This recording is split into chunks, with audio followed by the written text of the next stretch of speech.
नमस्कार शेतकरी मित्रांनो. तुमच्यापैकी काही शेतकऱ्यांना पीक विम्याच्या रकमेच्या वाटपाचा लाभ हा मिळालेला आहे, तर काही जणांना ह्याची गोड न्यूज म्हणजेच पीक विम्याची रक्कम अद्यापही त्यांच्या खात्यावर जमा झालेली नाही आहे. त्यामध्ये बऱ्याचशा जिल्ह्यांमध्ये महाराष्ट्रामध्ये वाटप हे सुरू झालं होतं, पण काही कारणास्तव पीक विम्याचं वाटप मध्ये बंद पाडलं, पुन्हा सुरू झालं व पुन्हा बंद झालं. अशा प्रकारच्या गोष्टी घडत गेल्या व यामध्येच काही जिल्ह्यांना पीक विम्याच्या रकमेचा जवळपास 20 ते 30% भाग त्यांच्या खात्यावर जमा झाला. पाहायला गेलं तर त्यामध्ये यवतमाळ जिल्हा देखील होता. यवतमाळबरोबरच बाकी जिल्ह्यांना देखील, नांदेडला देखील पीक विम्याचं वाटप हे ॲप्लिकेशनवर जास्त प्रमाणात दाखवण्यात आलं होतं. म्हणजेच 6 ते 7 हजाराच्या आसपास रक्कम दाखवण्यात आली व 4 हजाराच्या आसपास रक्कम, 4,200, 300, 500 याच आसपास रक्कम शेतकऱ्यांच्या खात्यावर जमा झाली. तर ह्यामध्येच काही जिल्ह्यांना देखील रक्कम जी पाहिजे होती, जेवढी दाखवली तेवढी भेटली नाही व उर्वरित शेतकरी आता जे राहिलेले आहेत ज्यांना ती देखील रक्कम भेटली नाही, त्या शेतकऱ्यांच्या संदर्भात एक अपडेट घेऊन मी व्हिडिओ केलेला आहे. तर कृपया ह्या व्हिडिओमध्ये तुम्ही बाकी जिल्ह्याची जी काय आता पेंडिंग राहिलेली आहे, ज्यांना भेटलेलं आहे त्यांच्याबाबत यामध्ये अपडेट नाही आहे. ज्या शेतकऱ्यांचा पीक विमा अद्यापही पेंडिंग राहिलेला आहे त्यांच्याकरिताच अपडेट व्हिडिओमध्ये असणार आहे. या व्यतिरिक्त जर कोणी व्हिडिओला बघत असाल, कृपया आताच व्हिडिओला सोडून जा.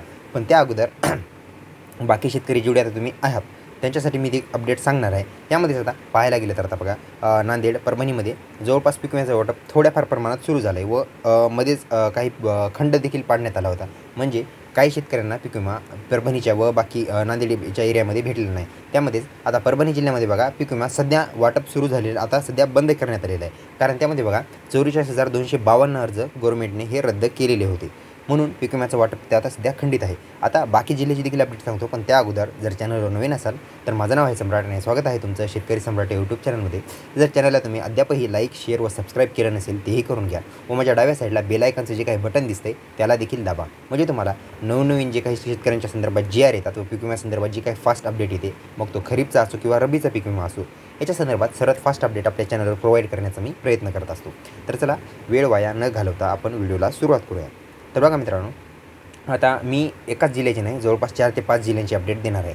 तर यामध्ये सर्वात प्रथम बघा, आता परभणी जिल्ह्यामध्ये बघा 44,252 अर्ज हे रद्द करण्यात आलेले आहेत. यामुळे सध्या पीक विम्याचं वाटप आता सध्या बंद झालेलं आहे. काही शेतकऱ्यांना आत्ता देखील मेसेज येत आहेत. ते म्हणतील की बाबा तुम्ही म्हणले की शेतकऱ्यांना पीक विम्याचं वाटप बंद झाले, पण मेसेज तर आम्हाला आला, पीक विमा तुमचा 4 दिवसा अगोदर जमा झाला आहे, त्याचा मेसेज तुम्हाला आत्ता येत आहे, अशा शेतकऱ्यांसोबत होत आहे. म्हणजे पीक विमा जरी आता हे झाला, म्हणजे आज जमा झाला, तर काही दिवसानंतर मेसेज हा येत असतो. त्याचबरोबर काही बाकी जे धाराशिव आहे, नांदेड आहे, यवतमाळ आहे, या जिल्ह्याच्या शेतकऱ्यांना देखील आता मेसेज येत आहेत, पण त्याचं वाटप बऱ्याचशा दिवसांपूर्वी झालं होतं. म्हणजे काही शेतकऱ्यांना खंडनानंतर म्हणजे खंड पडला होता, त्यानंतर वाटप झालं, त्यांना मेसेज आता यायला सुरुवात झालेली आहे.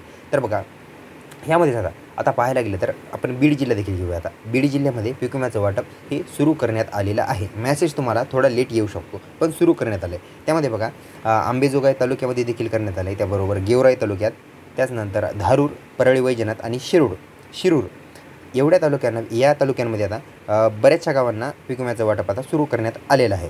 तर बघा आता ह्यामध्ये पाहायला गेलं तर आता जवळपास 61च्या आसपास गावांना पीक विम्याचं वाटप बीड जिल्ह्यामध्ये सुरू करण्यात आलेलं आहे. आता मी ते 61 गावांची यादी देखील सांगतो, पण ही यादी झाली की लगेच आपण दुसऱ्या जिल्ह्याची, उर्वरित जिल्ह्याची अपडेट घेऊया, ज्यामध्ये पीक विम्याचं आता ज्यांचं वाटप झालेलं आहे, ज्या जिल्ह्यांचं, ते कृपया जर तिथलं कोणी व्ह्यूवर असेल तर तुम्ही व्हिडिओला आत्ताच सोडून जा, कारण त्या जिल्ह्यासंदर्भात मी अपडेट देणार नाही आहे. तर बघा आता पेंडिंग जेवढी राहिली ती एवढी यादी झाल्यानंतर आपण लागलीच त्या जिल्ह्यांची देखील आता अपडेट घेऊ.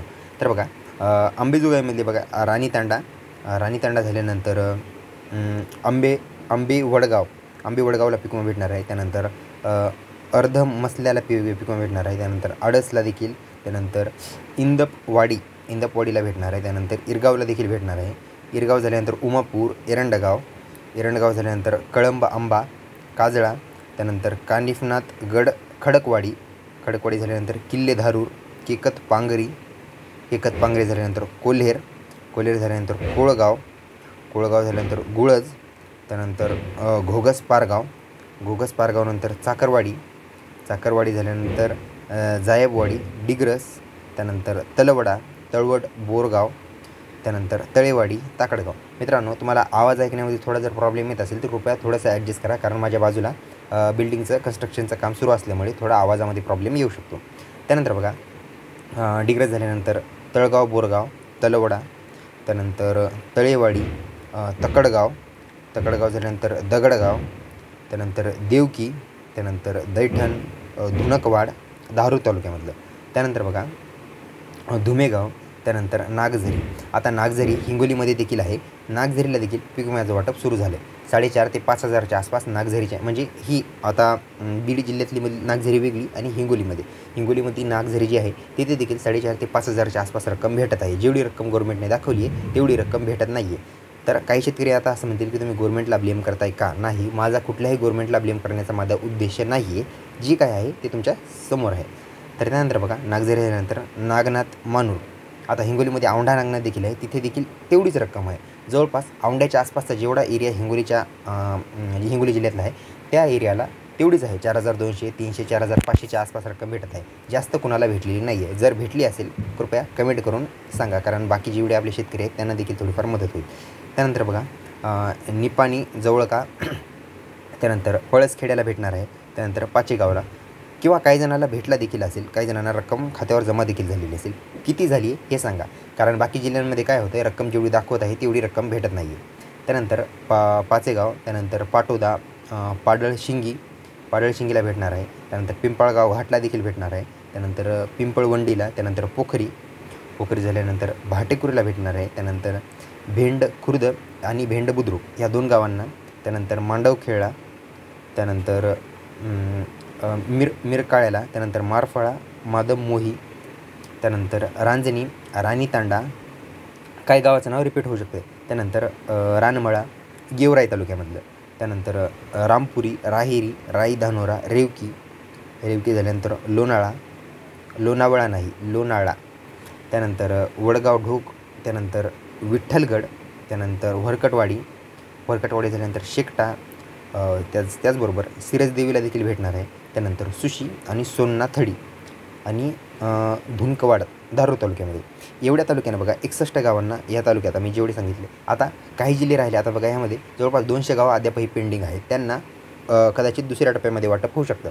या 61 गावांना आज, उद्या, परवा किंवा काही जणांना मेसेज देखील आलेले असतील अशी आशा करतो. रक्कम किती भेटली आहे हे कृपया सांगा, कारण पाहायला गेलं तर तुम्हाला रक्कम 6,500 ते 7,000च्या आसपास भेटायला पाहिजे. तेवढी जर आली तर कृपया खूपच चांगलं आहे. जर नाही जर आली, जी काही रक्कम येईल कृपया कमेंट करून सांगण्याचा प्रयत्न करा, कारण काही जणांना लीड देखील होऊ शकतं.